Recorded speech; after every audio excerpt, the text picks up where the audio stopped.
हरियाली अमावस्या श्रावण मास की अमावस्या तिथि को मनाई जाती है। यह दिन विशेष रूप से हरियाली, प्रकृति, पेड़ पौधों और वनों की पूजा का विधान होता है।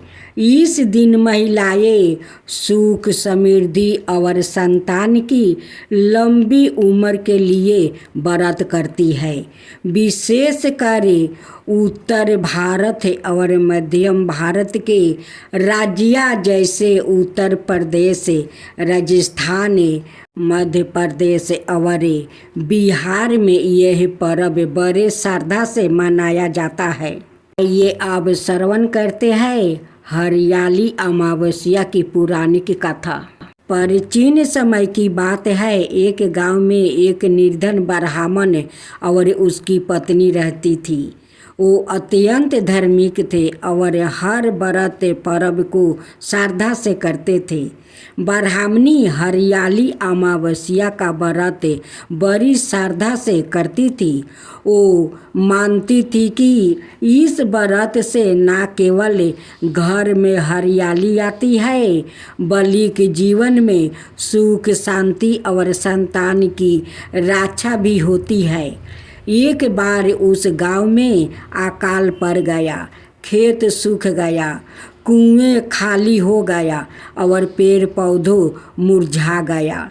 ब्राह्मण चंपित ने हिम्मत नहीं हारी। ब्राह्मणी ने संकल्प लिया कि वो इस बार हरियाली अमावस्या को पीपल और तुलसी के पौधे रोपेगी और उनका पूजन कर गांव में हरियाली लौटाएगी। व्रत के दिन ब्राह्मणी सुबह जल्दी उठी, स्नान कर साफ वस्त्र धारण किया और व्रत का संकल्प लिया।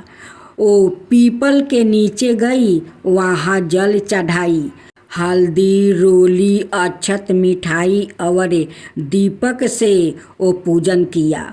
फिर तुलसी माता के आगे घी का दीपक जलाकर कथा सुनने बैठी। तभी गांव की अन्य स्त्रियां भी खुश हुई। सबने मिलकर व्रत किया और गांव में अनेक पौधों लगाया। कुछ ही दिनों में गांव की धरती हरी हो गई, वर्षा शुरू हो गया और खेतों में फसल लहराने लगी। ब्राह्मणी की आस्था से गांव में हरियाली लौट आई। भगवान विष्णु और माता लक्ष्मी इससे प्रसन्न हुए और उन्होंने ब्राह्मण चंपित को वरदान दिया कि उनके कुल में कभी अन्न और धन की कमी नहीं होगी। हरियाली अमावस्या का यह संदेश है कि प्रकृति ही जीवन है। इस दिन वृक्ष रोपण करना चाहिए। पीपल, नीम, आम, तुलसी आदि पौधे की पूजा करना चाहिए और उन्हें जीवन देना चाहिए। हमारे जीवन को भी संजीवनी देता है। यह केवल धार्मिक पर्व नहीं, बल्कि प्रकृति के प्रति वृक्ष पौधों का दिन है। भक्तजनों, पहले हम सब पूजन विधि सुनते हैं। सावन अमावस्या व्रत की पूजन विधि पूरे विधि विधान से। यह पूजन भगवान शिव, पितरों और शनिदेव की कृपा प्राप्ति के लिए विशेष रूप से किया जाता है। यह दिन पवित्रता, दर्पण और तपस्या का प्रतीक है। व्रत का संकल्प प्रातः काल ब्रह्म मुहूर्त में उठे, स्नान करे, यदि संभव हो तो किसी पवित्र नदी या गंगा जल भगवान शिव की पूजा शिवलिंग का गंगा जल, दूध, दही, घी, शहद और शुद्ध जल से अभिषेक करें। बेलपत्र, धतूरा, सफ़ेद फूल अर्पित करें।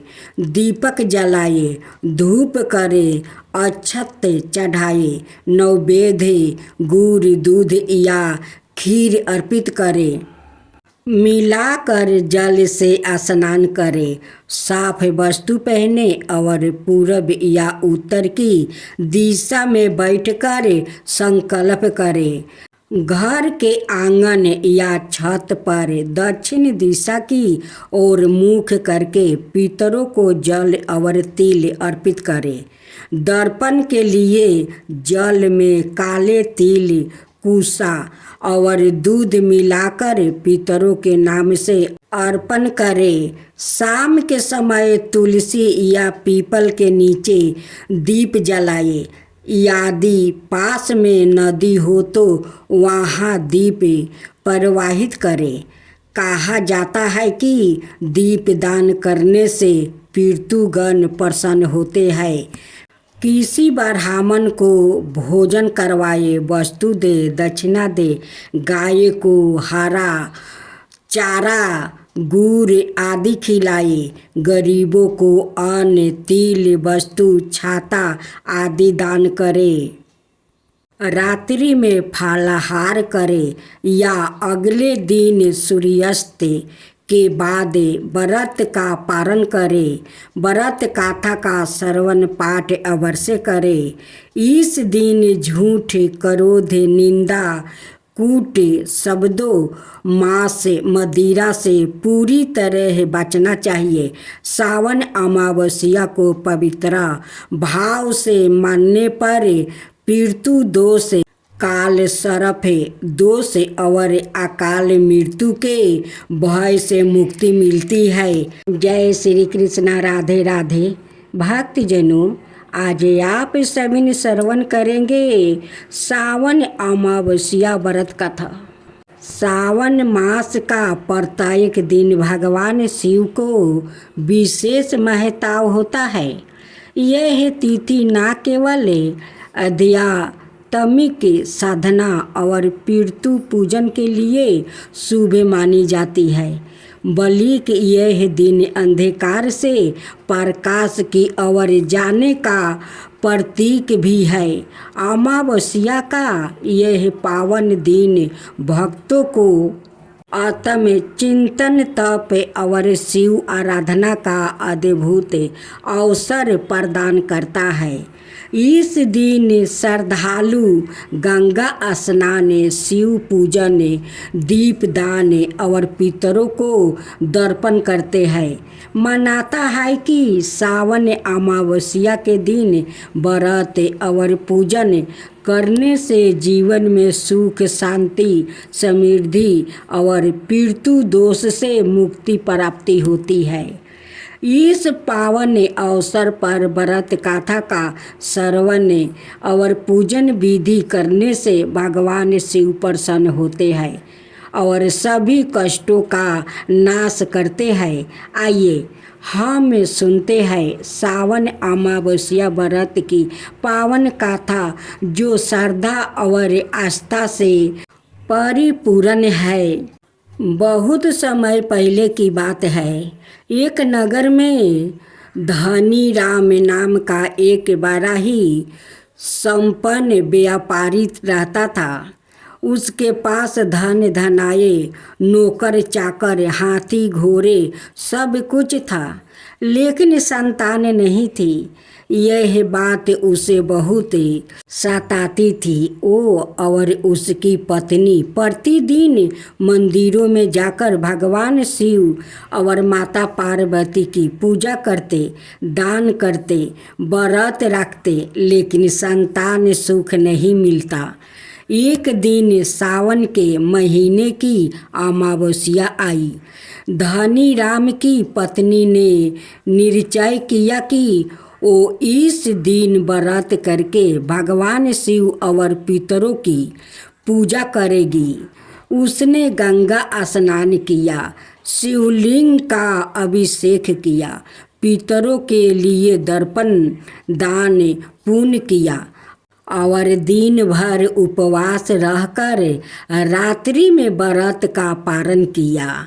और रात को सपने में देखती है कि एक वृद्धा साधु आकर कहते हैं, माता, तुमने सावन अमावस्या का जो व्रत किया है उससे भगवान शिव और पितृगण प्रसन्न हुआ है।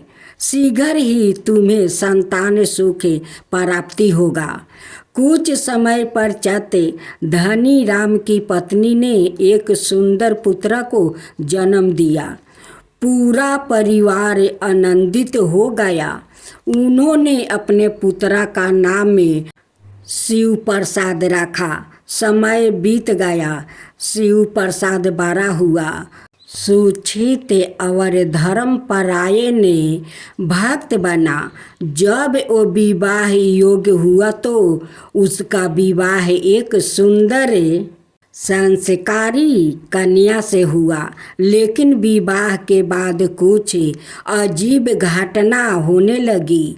शिव प्रसाद बीमार रहने लगा, व्यवसाय में घाटा होने लगा, घर में कलह बढ़ गई। एक दिन उसकी पत्नी को सपने में एक साध्वी माता प्रकट हुई और कहा, तुम्हारे सास ससुर ने जो अमावस्या व्रत से भगवान शिव और पितरों को प्रसन्न किया था, उसी के फल स्वरूप तुम इस घर में आई हो। लेकिन अब इस परंपरा को तुमने निभाया है। सावन अमावस्या का व्रत श्रद्धा से करके भगवान शिव की पूजा करो और पितरों का दर्पण करो। प्रातःकाल पत्नी ने यह सपना शिव प्रसाद को बताया। दोनों ने मिलकर स्नान कर व्रत का संकल्प लिया। उन्होंने गंगा जल से शिवलिंग का अभिषेक किया, पितरों के नाम से दर्पण, दीपदान और ब्राह्मण भोजन करवाया। उस रात फिर से वही साध्वी सपने में प्रकट हुई और मुस्कुराते हुए कहा, तुमने समय रहते अमावस्या व्रत करके सबको संतोष किया है। अब तुम्हारा जीवन सुखमय होगा। उस दिन से फिर कभी उसने जीवन में दुख नहीं आया। व्यापारी फिर से बढ़ा, परिवार में शांति और आनंद बना रहा।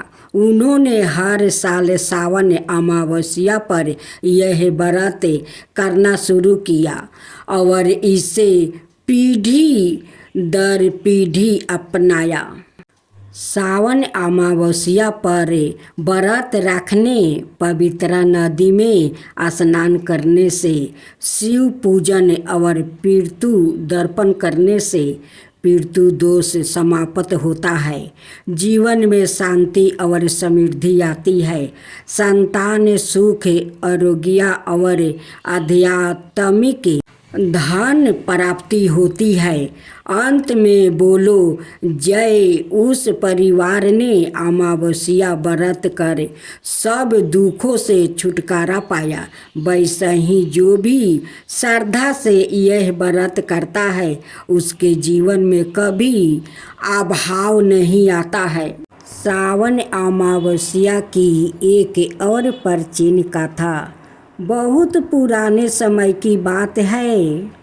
अवंतीपुर नाम के नगर में सुधाकर नाम का एक गरीब ब्राह्मण रहता था।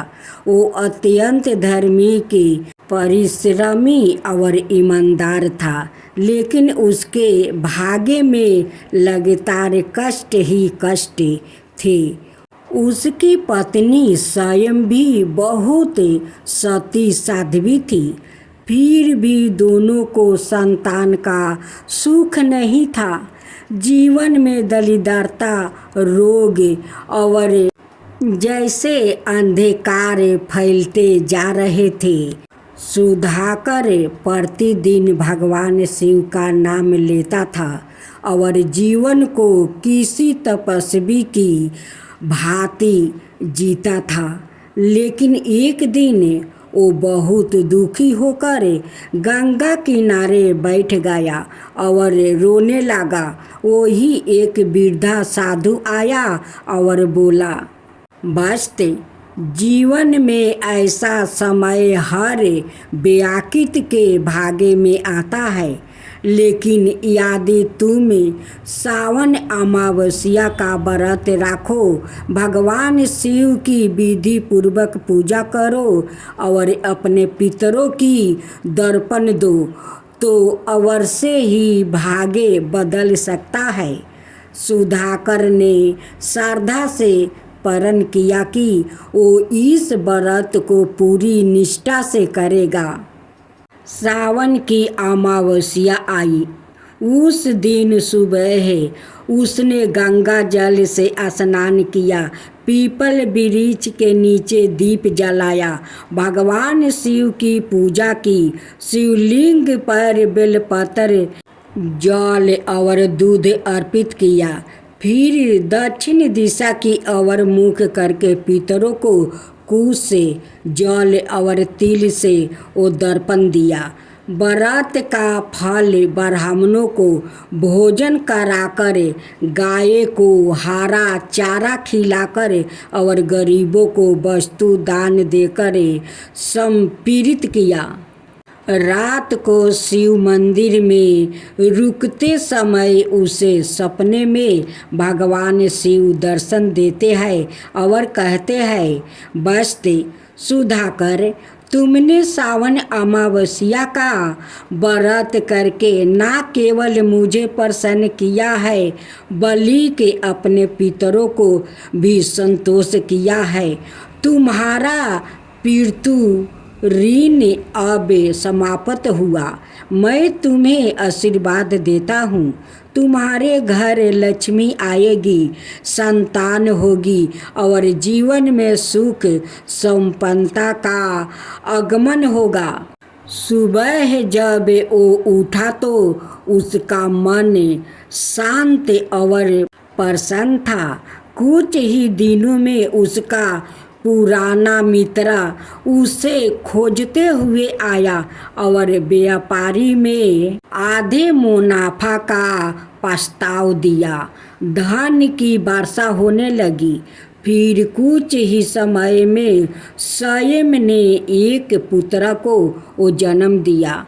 अब यह परिवार संपन्न हुआ, बल्कि पूरे नगर में पुण्य आत्मा के रूप में प्रसिद्ध हो गया। इस कथा से हमें यह शिक्षा मिलती है कि श्रद्धा, व्रत और सेवा से भाग्य बदल जा सकता है। सावन अमावस्या का व्रत पितरों को दीपित करता है और भगवान शिव की कृपा से जीवन में रुके हुए काम फिर से काम चलने लगता है। जैसे सुधाकर ने सावन अमावस्या का व्रत करके अपने जीवन की अंधकार को दूर किया, वैसे ही जो भी श्रद्धा और नियम से यह व्रत करता है, उसके जीवन में आशा का प्रकाश फैलता है।